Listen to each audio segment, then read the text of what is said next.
Bu sizni hayotingiz. Men yuzimni va nolni emas, balki ilk nafasdan to oxirgi nafasgacha bo'lgan 750 ming soatni nazarda tutmayman. Aytmoqchi, bu u qadar ko'p muddat emas. Plutonga 4 marta borib qaytishga yetadi xolos.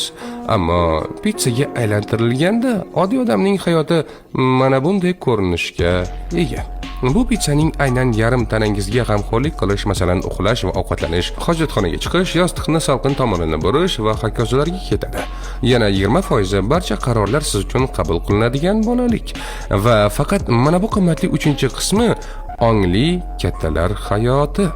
Uning yarmi oila va do'stlar bilan bo'sh vaqt, o'yin kulgu, sayohatga, ikkinchi yarmi esa karyeraga sarflanadi.